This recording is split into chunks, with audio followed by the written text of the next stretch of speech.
तो दोस्तों अपने राजस्थान में आरटी एडमिशन 2026-27 को लेके आप सबके लिए एक लेटेस्ट अपडेट आया। वो लेटेस्ट अपडेट ये कि जल्द ही आरटी के फॉर्म है वो भरना शुरू होंगे। जी हां, क्योंकि इसके लिए शिक्षा विभाग को राज्य सरकार के द्वारा अनुमति मिल गई है। आइए क्या मामला है और कब से ये फॉर्म शुरू होने वाले हैं इसके बारे में आपको बताता हूं। नमस्कार साथियों, मैं हूं आपका अपना साथी राजगुरु जी। दोस्तों वीडियो में आगे बढ़ने से पहले दो छोटी छोटी जानकारी आपके साथ जरूर शेयर करना चाहूंगा।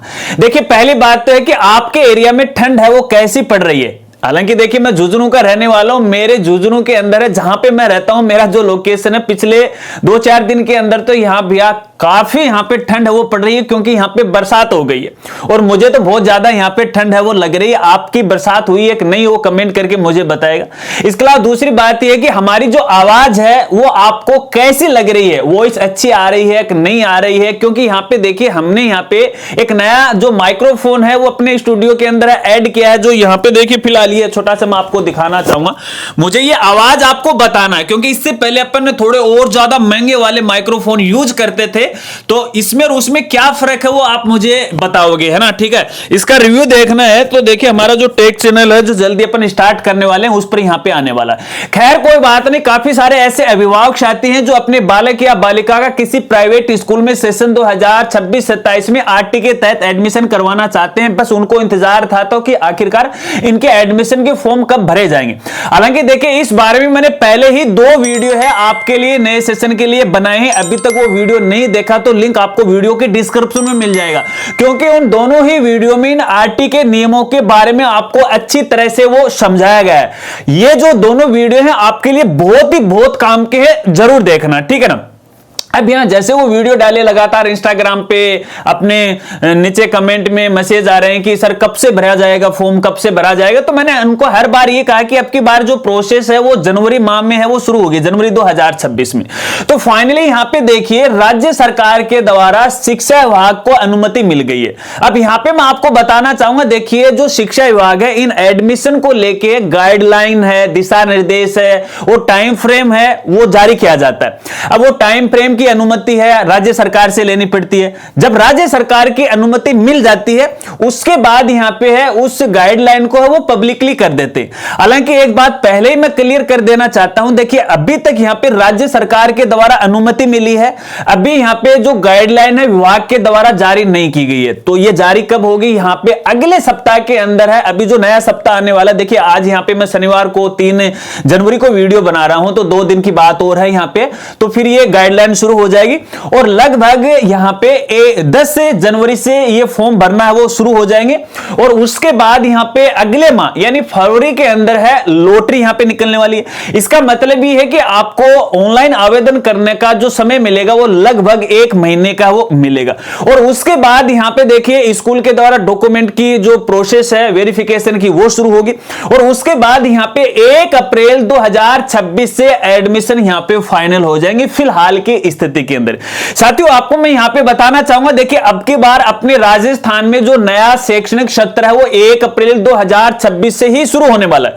अन्यथा देखिए हर साल यहां पे कुछ स्कूलों का तो 1 अप्रैल से शुरू होता था, कुछ का 1 जुलाई से होता था। अगर आरटी वाले एडमिशन की बात करें तो यहां पे देखिए मार्च, अप्रैल, मई, जून के अंदर इनकी आवेदन प्रोसेस है वो चला करती थी, तो ऐसे में इनकी पढ़ाई भी डिस्टर्ब हो जाती। तो अब की बार राज्य सरकार का बड़ा फैसला कि संपूर्ण राजस्थान में 1 अप्रैल को अपना शैक्षणिक सत्र है वो उसकी शुरुआत करनी है, ताकि किसी भी बालक बालिकाओं की जो पढ़ाई है वो बाधित नहीं हो। तो ऐसे में 1 अप्रैल के आधार पर ये पूरी प्रोसेस यहां पे है वो करवाई जानी है। तो इसी आधार पे आपको यहां पे तैयारी रखनी है और तैयार करना है। अब जैसे ही इसके बारे में टाइम फ्रेम आएगा नई वीडियो के अंदर मैं आपको बताऊंगा कैसे ऑनलाइन फॉर्म भरा जाता है। नई वीडियो में आपको बताऊंगा, हमारा जो ज्ञान कामना यूट्यूब चैनल है उस पर मैं प्रोसेस बताऊंगा फॉर्म भरने की, तो उसको भी आप फॉलो कर लीजिएगा, ठीक है। अब इसके साथ साथ यहां पे देखिएगा हमारे कई साथियों को ये सवाल हो सकते हैं कि इसके लिए हमें क्या करना है। हालांकि उन 2 वीडियो में मैं बता चुका हूं, फिर भी इस वीडियो पे आया तो शॉर्ट में आपको बता देता हूं। कुछ डॉक्यूमेंट हैं जो आपको पहले से ही तैयार करने। एक तो आपके जो बालक बालिका है उसका आधार कार्ड कंपलसरी है, ठीक है ना, वो बना लीजिएगा अगर नहीं बनाया है तो।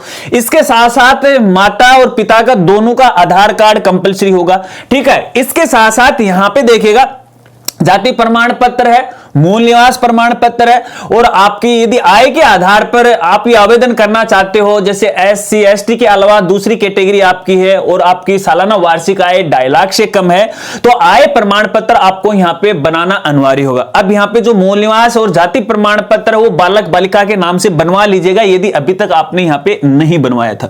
ठीक है, इसके अलावा कई हमारे अभिभावक साथियों का यह सवाल है कि पिछली बार हमने आवेदन किया, एक स्कूल में एडमिशन भी हो गया, तो क्या इस बार हम दोबारा आवेदन कर सकते हैं क्या? नहीं कर सकते। आप ध्यान रखना इस बात को, जिसका एक बार फाइनल एडमिशन हो जाता है वो दोबारा आरटी के लिए पात्र नहीं होता है। इसलिए ऐसे में उस स्कूल से आपको टीसी वगैरह नहीं कटवानी है। अगर टीसी कटवा लेते हो तो वो नॉन आरटी में हो जाएगा और भविष्य में आरटी के तहत यहां पे उसका एडमिशन नहीं होगा। इसके अलावा सभी अभिभावक साथियों को मैं कहना चाहूंगा, देखिए बालक बालिका का जो नाम है उसकी स्पेलिंग, उसके माता पिता की जो स्पेलिंग है, उसकी डीओबी है, उसकी कैटेगरी है, उसका जेंडर है, सभी दस्तावेजों में आपको सही करवाना है। आपका चाहे जन्म प्रमाण पत्र हो, आधार कार्ड, जन आधार में भी आपका सही होना चाहिए। ध्यान रखना इस बात का, क्योंकि अब पैसा डीबीटी के माध्यम से, जन आधार के माध्यम से यहां पे आने वाला है। ठीक है, इसके अलावा उसके जो भी स्कूल का रिकॉर्ड है या जो भी जितने भी दस्तावेज, राशन कार्ड है, उसका बैंक डिटेल, सब कुछ सबके अंदर है, उसका एक जैसा होना चाहिए। अगर कहीं भी यहां पे दस्तावेजों में नाम में भिन्नता है तो आज ही उसको सही करवाने की कोशिश कर लीजिएगा।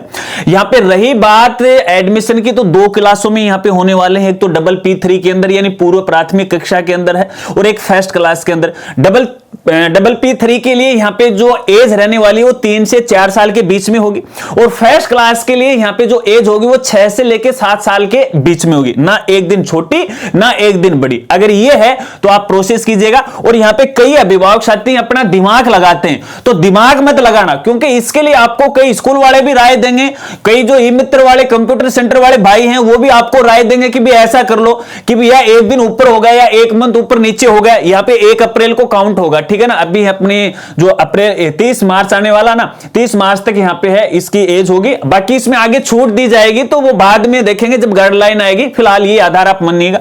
तो यहां पे वो क्या करते हैं कि बालक बालिका की जन्म तिथि में है अपने आधार में चेंज करवा लेते। अब वो एक्चुअल में उसके जन्म प्रमाण पत्र में कुछ और है और आधार में वो कुछ और करवा लेते हैं, कोई दूसरा दस्तावेज, स्कूल की दस्तावेज वगैरह प्रस्तुत करके दे देते और बाद में पछताना पड़ता। तो आपको बताना चाहूंगा, देखिए आधार कार्ड के अंदर जीवन भर में लाइफ टाइम जन्म तिथि केवल एक बार अपडेट किया जा सकता है, उसके अलावा नाम है 2 बार किया जा सकता है। अगर ये आप अभी अपडेट कर लोगे और बाद में नहीं आप मेरी तो जन्म तिथि ये हो गई वो हो गई, नहीं होगा, परेशानी आ जाएगी। तो ये काम कतई मत करना। अगर नियमों में नहीं आ रहा है तो कोई बात नहीं, सरकारी स्कूल है उसमें आप अपने बालक बालिका को वो पढ़ा दीजिएगा। आशा रखता हूं अब आप अच्छी तरह से वो समझ गए होंगे। मुझे ऐसा लगा कि ये जानकारी आपको देनी चाहिए। फिर भी इस बारे में आगे जो भी नए अपडेट आते रहेंगे, हर अपडेट की जानकारी मैं आपको यहां पे वो देता रहूंगा। इसके अलावा यदि आपका कोई सवाल है तो बेझिझक आप मेरे साथ वो शेयर करते रहे, या कमेंट कर सकते हैं, या इंस्टाग्राम पे डायरेक्ट मुझे मैसेज भी कर सकते हैं। इसके अलावा खास जानकारी मैं आपको देना चाहूंगा, देखिए कई बार क्या होता है कि मैं अपडेट की वीडियो नहीं बना पाता हूं, लेकिन उस अपडेट की जानकारी मेरे पास पहले आ जाती है। आज भी बहुत सारे ऐसे अपडेट्स हैं जो पिछले 15 दिन पहले आए थे और उनको मैंने नोट डाउन कर रखा है, वीडियो नहीं बना पाया, लेट हो जाती है। तो कई बार क्या है कि हमारे जो सोशल मीडिया प्लेटफॉर्म है, जैसे हमारा फेसबुक पेज है, इंस्टाग्राम है, टेलीग्राम है, ट्विटर है और अपना जो व्हाट्सएप चैनल है, उस पर भी मैं जो आदेश हैं उनकी प्रतिलिपि है वो शेयर कर देता हूं, तो वहां से भी आप जानकारी प्राप्त वो कर सकते हैं। देखिए इन एडमिशन को लेकर मैं राजस्थान का एक ऐसा पहला क्रिएटर हूं जो संपूर्ण जानकारी देता हूं। पिछले कई सालों से यहां पे देखिए मैं स्कूलों से जुड़ा भी हुआ हूं, स्कूल साथियों की मदद भी करता हूं, अभिभावकों की भी मदद करता हूं। तो ऐसे में जो व्यक्ति आपको सही जानकारी दे उसके साथ आपको जरूर जुड़ना चाहिए। तो मिलते हैं फ्रेंड्स अगली एक नई वीडियो के साथ, नए अपडेट के साथ। तब तक के लिए जय हिंद, जय भारत।